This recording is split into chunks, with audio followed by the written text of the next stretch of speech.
So I'm going to read from Sri Chaitanya Charitamrita, Madhya Lila, chapter 23, Life's Ultimate Goal, text 87 to 91.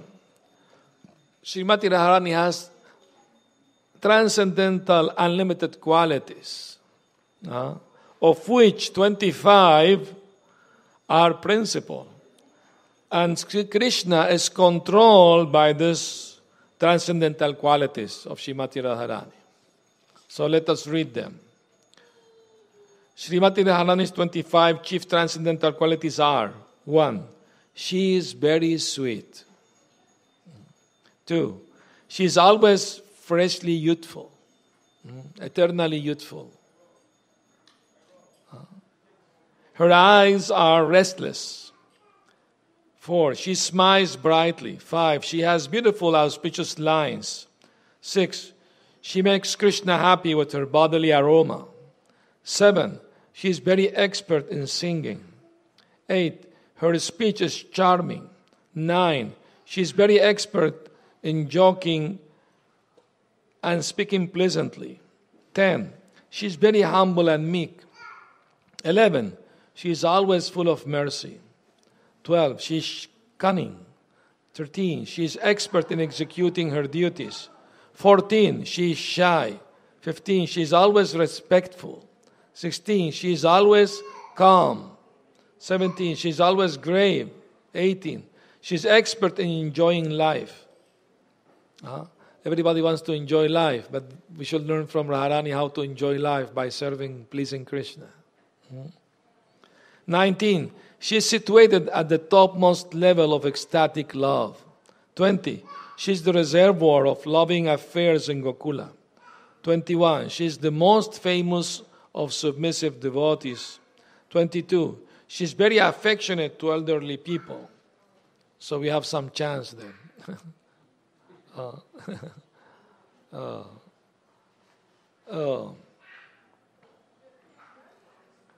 23. She is very submissive to the love of her friends. 24. She is the chief gopi. 25. She always keeps Krishna under her control. In short, she possesses unlimited transcendental qualities just as Lord Krishna does.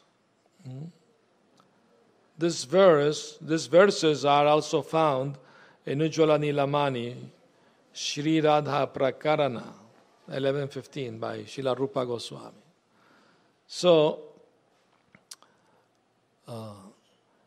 Srimati Radharani is very kind and merciful to all devotees. And she is the mother of bhakti, of devotion.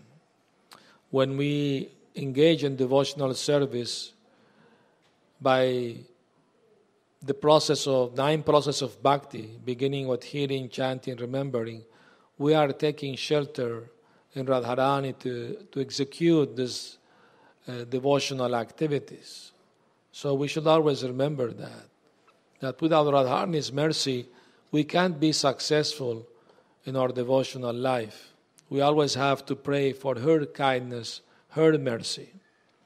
I will tell you one pastime about the glories and of chanting even Radharani's name. There was one materialistic man, and he was married to a woman. Her name was one of Radharani's name, which is Kishori. Kishori means always youthful, always young. Krishna eternally is 16 years old, and Radharani is always 15 years old. Always, eternally young and beautiful. The perfect love, forever. Doesn't dwindle, doesn't... the material body changes, become old, it's not beautiful to look at anymore, no? The face become like a raisin, and the teeth fall off. So where is the beauty? It's only an illusion, temporary illusion. For a few years may look beautiful. So we shall be more interested in the eternal beauty of Radha and Krishna. And in the practice of our devotional service, if we awaken our attraction for Radha and Krishna, we will lose taste for the so-called beauty of this world, which is temporary.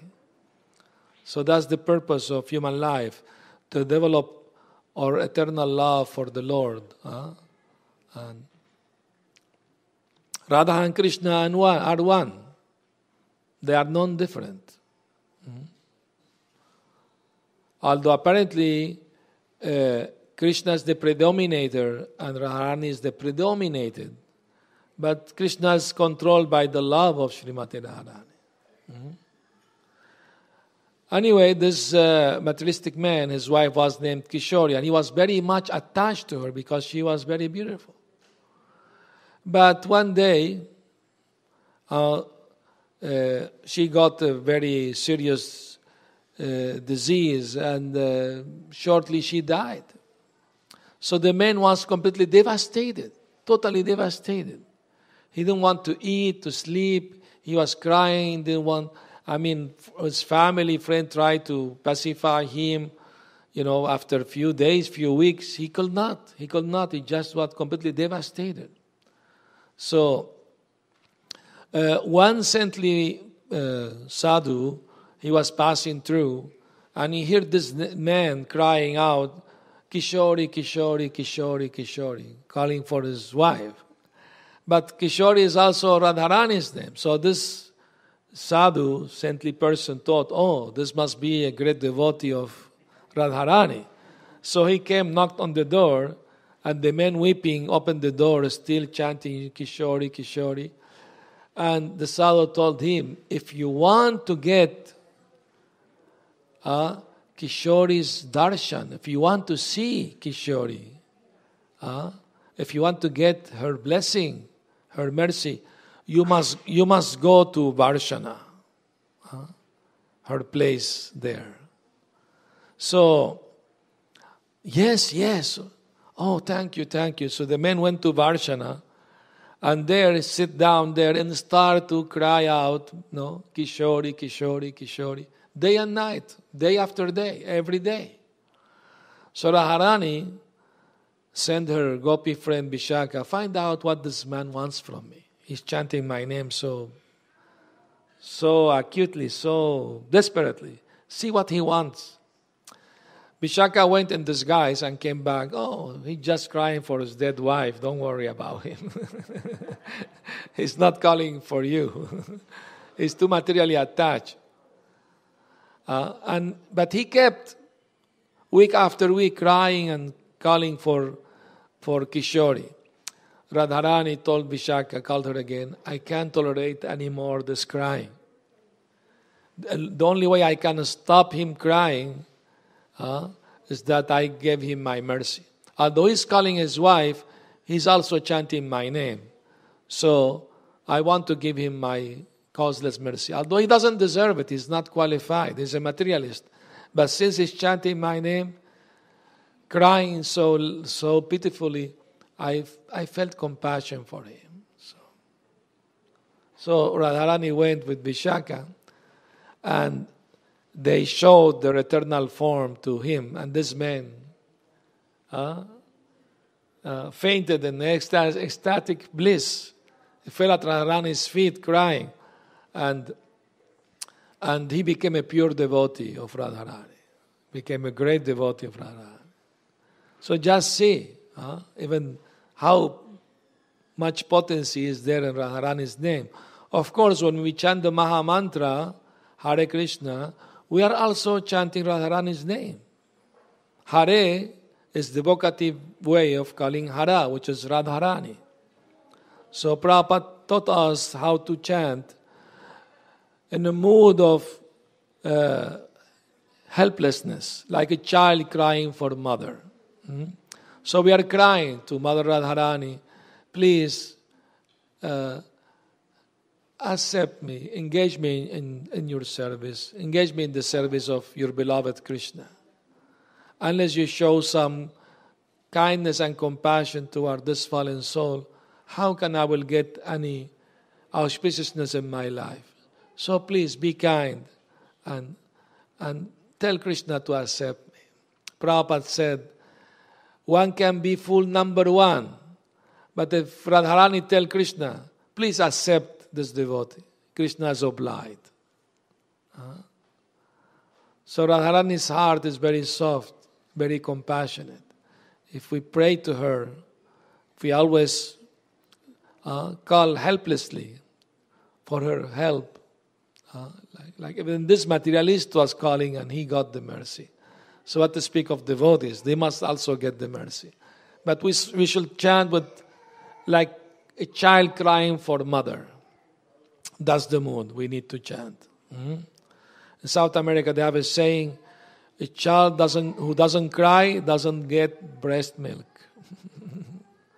So it's very important. So Radharani appeared in a lotus flower. And Lord Brahma found her and he gave her to Vrishabhanu Maharaj. The little baby was golden effulgent, but she had her eyes closed. She would not open her eyes. Her parents saw, oh, maybe this girl, poor girl, is blind. But no, she wasn't blind. She didn't want to open her eyes yet. Then Nanda Maharaj and Yashoda took Krishna to see the newborn baby girl, and Krishna stood in front of baby Radharani. Then she opened her eyes. She wanted the first person to see in this world will be Krishna.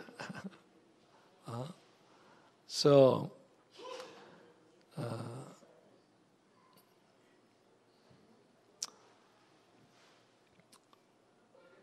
Krishna has two different rasas, conjugal rasas. One is called Swakiya and the other one is called Parakiya. The Parakiya is the unwedded love with the gopis, with Radharani. We mentioned this morning that the so-called husband of Radharani, what is his name? Abhimanyu, he is only the shadow of Krishna. He can't do anything that Krishna doesn't allow him to do because your shadow can't move separately from you. So he doesn't put a finger on Radharani. He's there just to make it more intense, more dramatic, more adventurous, more dangerous, the meeting between Radha and Krishna. That's his role, nothing else. One day, Kutila told Abhimanyu, everybody knows but you that Radharani has an affair with Krishna. You are a fool. Just now they are in the forest meeting and you are here unaware of anything. Go there, find out. So he ran to the forest and Radha and Krishna were there. And they start hearing steps coming. And Radharani told Krishna, oh, this must be Abhimanyu, what we should do. Krishna said, don't worry, take care of this. When Abhimanyu arrived, he saw Radharani worshipping Goddess Durga, and she was praying, oh dear Goddess, please bless my husband so he will have a long life and he will become very handsome and rich and wealthy and good health. So he became very happy when he heard that. All this gossip people talking, they don't know anything. My wife is very, very attached to me, is very fond of me. All this is Leela, pastimes. Try to understand. To enter the deep understanding of Radha Krishna is not an easy, cheap thing. It's not like mundane love. In this material world, for a wife to cheat on her husband is very degraded, is very sinful. What is the lowest thing in the material world is the highest thing in the spiritual world. There, the so-called extramarital love between Radha and Krishna is sublime and eternal. And it's not mundane. It's completely Krishna Prem, is pure love of God. So it's very important to remember that. So the Gurukul boys and girls are going to make some presentation about Radhastami today. You tell me when they are ready. 5 more minutes. Thank you. So anybody has comment, questions? We have 5 minutes for any further discussion.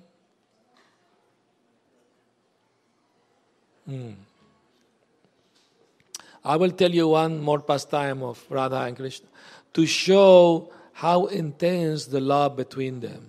Pure love of Godhead is like nectar, ambrosiacal nectar.